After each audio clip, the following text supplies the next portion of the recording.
ಇನ್ನು ಬೆಂಗಳೂರಿನಲ್ಲಿ ಹೃದಯಾಘಾತಕ್ಕೆ ಇಬ್ಬರು ಬಲಿಯಾಗಿದ್ದಾರೆ. 50 ವರ್ಷದ ಪುರೋಹಿತ ಸುಧೀಂದ್ರ ಆಚಾರ್ ನಿಧನರಾಗಿದ್ದಾರೆ. ಕೋಣನಕುಂಟಿಯ ಅನ್ನಪೂರ್ಣೇಶ್ವರಿ ದೇಗುಲದ ಅರ್ಚಕರಿವರು. ಪೂಜೆ ಮುಗಿಸ್ಕೊಂಡು ಬರುವಾಗ ಎಲ್ಲವೂ ಪೂಜೆ ಎಲ್ಲ ಮುಗಿದಿತ್ತು. ವಾಪಸ್ ಬರುವಾಗ ಎದೆ ಉರಿ ಕಾಣಿಸ್ಕೊಂಡಿದೆ. ಮೆಡಿಕಲ್ಗೆ ಹೋಗಿ ಮಾತ್ರೆ ಖರೀದಿ ಮಾಡ್ಲಿಕ್ಕೆ ಮುಂದಾಗಿದ್ದಾರೆ. ಮಾತ್ರೆ ಕೈಯಲ್ಲಿ ಹಿಡ್ಕೊಂಡಿದ್ದಾಗಲೇ ಹೃದಯಾಘಾತದಿಂದಾಗಿ ಸಾವನ್ನಪ್ಪಿದ್ದಾರೆ. ಸಾಮಾನ್ಯವಾಗಿ ಈ ರೀತಿ ಎದೆ ಉರಿ ಮತ್ತೊಂದು ಅಂದಾಗ ಈ ಗ್ಯಾಸ್ಟ್ರಿಕ್ ಸಮಸ್ಯೆ ಇದ್ದವ್ರು ಏನಾದರೂ ಆಗಿದ್ರೆ ಅದಕ್ಕೊಂದು ಮಾತ್ರೆ ತಗೊಂಡ್ಬಿಡ್ತಾರೆ ರೆಗ್ಯುಲರ್ ಆಗಿ. ಇವರು ಬಹುಶಃ ಅದೇ ರೀತಿಯಾದಂತಹ ಸಮಸ್ಯೆ ಅಂತ ಅಂದ್ಕೊಂಡು ಮೆಡಿಕಲ್ಗೆ ಹೋಗಿ ಅಲ್ಲೊಂದು ಮಾತ್ರೆ ತಗೊಂಡ್ರು ಅಂತ ಕಾಣುತ್ತೆ. ಕೈಯಲ್ಲಿ ಹಿಡ್ಕೊಂಡಿದ್ದಾರಷ್ಟೇ, ಬಾಯಿಗೂ ಹಾಕಿಲ್ಲ. ಡೆತ್. 50 ವರ್ಷ. ಎದೆ ಉರಿ ಮತ್ತೊಂದು ಈ ಥರದ ಸಮಸ್ಯೆಗಳೇನಾದರೂ ಬಂದರೆ ಇದಕ್ಕೆ ವೈದ್ಯರು ಹೇಳೋದು, ಯಾವತ್ತೂ ಕೂಡ ಹಿಂದೆ ಮುಂದೆ ನೋಡಬೇಡಿ. ಇಂತಹ ಸೂಕ್ಷ್ಮ ಲಕ್ಷಣಗಳು ಕಂಡು ಬಂದಾಗ ಇಮ್ಮಿಡಿಯೇಟ್ ಆಸ್ಪತ್ರೆಗಳಿಗೆ ಹೋಗಿ ವೈದ್ಯರ ಸಲಹೆನ ಪಡ್ಕೊಳ್ಳಿ. ಸಿಗುವಂತಹ ಸಣ್ಣ ಅವಕಾಶ ಜೀವ ಉಳ್ಕೊಳ್ಬಹುದು ಅಂತ.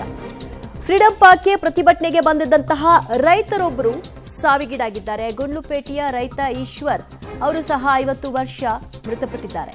ಮೆಜೆಸ್ಟಿಕ್ ರೈಲ್ವೆ ನಿಲ್ದಾಣದ ಬಳಿ ನಡೆದಿರುವಂತಹ ದುರ್ಘಟನೆ ಇದು. ರೈಲ್ನಿಂದ ಇಳಿದು ಬರುವಾಗ ಅಸ್ವಸ್ಥರಾಗಿದ್ದಾರೆ, ಕುಸಿದು ಬಿದ್ದಿದ್ದಾರೆ ಈಶ್ವರ್.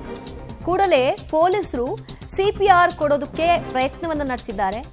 ಬಳಿಕ ಆಸ್ಪತ್ರೆಗೂ ಕೂಡ ಸಾಗಿಸುವ ಪ್ರಯತ್ನ ಆಗಿದೆ. ಆದರೆ ಮಾರ್ಗ ಮಧ್ಯದಲ್ಲೇ ಸಾವನ್ನಪ್ಪಿದ್ದಾರೆ. ಸೊ ಯಾರೂ ಇರಲಿಲ್ಲ, ಒಬ್ಬರೇ ಇದ್ರು. ಆ ಸಂದರ್ಭದ ಆಗಿದೆ ಅಂತಲ್ಲ, ಅವರು ಪ್ರತಿಭಟನೆಯಲ್ಲಿ ಭಾಗಿಯಾಗಿದ್ರು. ಆ ಪ್ರತಿಭಟನೆ ಮುಗಿಸ್ಕೊಂಡ್ರು. ನಂತರ ರೈಲ್ವೆ ನಿಲ್ದಾಣಕ್ಕೆ ಹೋದ್ರು.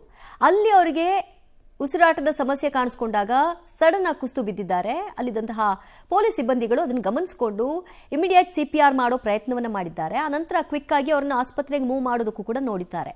ಆದರೆ ಅದಕ್ಕೆ ಅವಕಾಶವೇ ಸಿಗಲಿಲ್ಲ. ಅಷ್ಟರಲ್ಲಾಗಲೇ ಡೆತ್ ಆಗಿದೆ. 50 ವರ್ಷದ ರೈತ ಮೃತಪಟ್ಟಿದ್ದಾರೆ. ಗುಂಡ್ಲುಪೇಟೆ ಮೂಲದವರವರು ಇವತ್ತು ಪ್ರತಿಭಟನೆಯ ಹಿನ್ನೆಲೆಯಲ್ಲಿ ಬಂದಿದ್ರು. ಮತ್ತಷ್ಟು ಮಾಹಿತಿ ಪಡೆಯೋಣ ನಮ್ಮ ಪ್ರತಿನಿಧಿ ಅರುಣಾರಿಂದ. ಅರುಣ, 50 ವರ್ಷ ಇಬ್ಬರು ಕೂಡ ಇವತ್ತು ಬೆಂಗಳೂರಿನಲ್ಲಿ ಡೆತ್ ಆಗಿರುವಂತಹ ಒಂದು ವರದಿ. ಸೊ ಇಬ್ಬರಿಗೂ ಆರೋಗ್ಯದ ಹಿನ್ನೆಲೆ ಬಗ್ಗೆ ಏನು ಮಾಹಿತಿ ಲಭ್ಯವಾಗ್ತಾ ಇದೆ? ಎಸ್ ದಿವ್ಯಾ, ರಾಜ್ಯದಲ್ಲಿ ಹೃದಯಾಘಾತಗಳ ಸಂಖ್ಯೆ ಹೆಚ್ಚಾಗ್ತಾ ಇದೆ. ಅದರಲ್ಲೂ ಕೂಡ ಬೆಂಗಳೂರಿನಲ್ಲಿ ಇವತ್ತು ಹಾರ್ಟ್ ಅಟ್ಯಾಕ್ನಿಂದ ಇಬ್ಬರು ಸಾವನ್ನಪ್ಪಿದ್ದಾರೆ. ಪ್ರಮುಖವಾಗಿ ಒಬ್ಬರು 50 ವರ್ಷದ ಅರ್ಚಕ ಕೋಣನಕುಂಟೆಯ ಶಾರದಾ ನಗರದಲ್ಲಿ ದೇವಸ್ಥಾನದ ಪೂಜೆಯನ್ನು ಮಾಡ್ತಾ ಇದ್ರು. ದೇವಾಲಯದ ಪೂಜೆಯನ್ನು ಮುಗಿಸ್ಕೊಂಡು ಅವ್ರಿಗೆ ಎದೆ ಉರಿ ಕಾಣಿಸ್ಕೊಂಡಿದೆ. ಈ ನಿಟ್ಟಿನಲ್ಲಿ ಮನೆಗೆ ಹೋಗುವಂತಹ ದಾರಿಯಲ್ಲಿ ಮೆಡಿಕಲ್ ಶಾಪಿಗೆ ಹೋಗಿ ಮಾತ್ರೆಯನ್ನು ತೆಗೆದುಕೊಂಡಿದ್ದಾರೆ. ಮಾತ್ರೆಯನ್ನು ತೆಗೆದುಕೊಂಡು ನುಂಗುವಷ್ಟರಲ್ಲಿಯೇ ಅವರಿಗೆ ಹಾರ್ಟ್ ಅಟ್ಯಾಕ್ ಆಗಿ ಕುಸಿದು ಬಿಟ್ಟು ಸುಧೀರ್ ಆಚಾರ್ ಎನ್ನುವಂತಹ ಒಬ್ಬರ ಅರ್ಚಕರು ಕೂಡ ಸಾವನ್ನಪ್ಪಿದ್ದಾರೆ.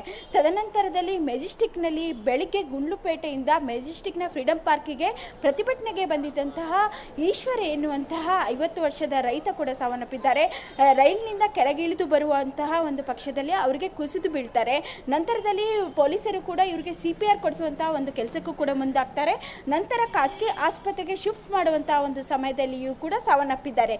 ನಿಜಕ್ಕೂ ಕೂಡ ಈ ಎರಡೂ ಹಾರ್ಟ್ ಅಟ್ಯಾಕ್ಗಳು ಕೂಡ ಗಂಭೀರವಾಗಿರ್ತಕ್ಕಂತಹ ಒಂದು ಅಂದ್ರೆ ಜನರಲ್ಲಿಯೂ ಕೂಡ ಒಂದು ಆತಂಕವನ್ನ ಕೂಡ ಉಂಟು ಮಾಡ್ತಾ ಇದ್ದಾವೆ. ದಿವ್ಯಾ, ಥ್ಯಾಂಕ್ ಯು ಅರುಣಾ ನಿಮ್ಮೆಲ್ಲ ಮಾಹಿತಿಗೆ.